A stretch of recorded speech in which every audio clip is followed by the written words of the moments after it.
Srochna uy bor edi sotiladigan. Men 50 mingga sotaman.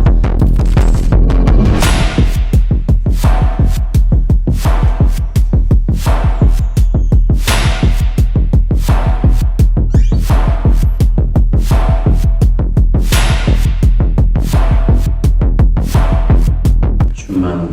Sen nima qilsa bo'ldi? Nimani tushunmading? Iflos. Nima qilding? Voy, o'lib qolsa-chi nima qilamiz? Mana yarim Ha, birga kelamizmi?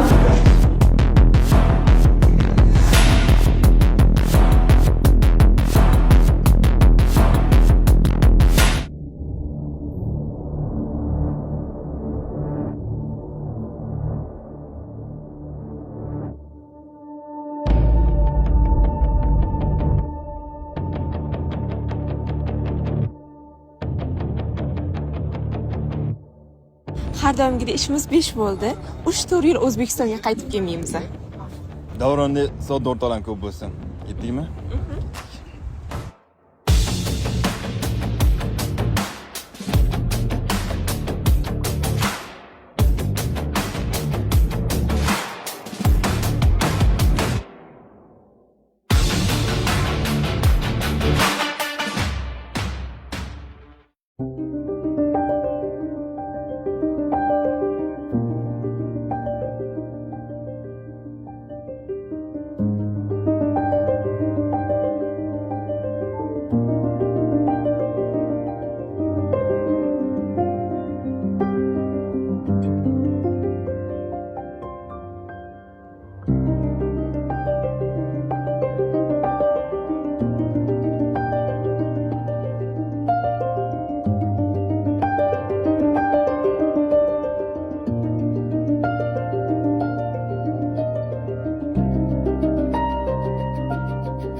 Yaxshimisiz tog'a? Ha, yangi do'konni ko'rgani kelgandek. Oyim bilan keyin o'tamiz birga. Ha, biz yaxshi, rahmat.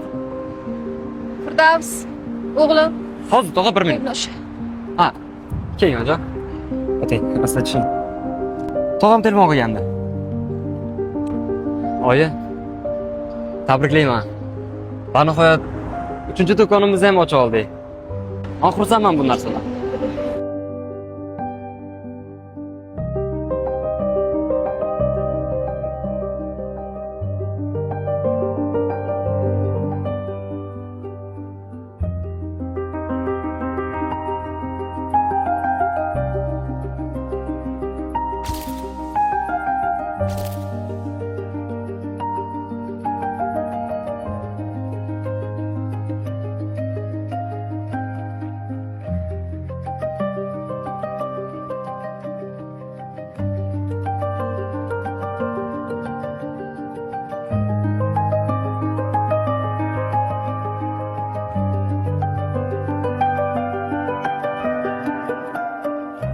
Serial real voqealarga asoslangan bo'lib, biz hech kimning ko'nglini og'ritish niyatimiz yo'q.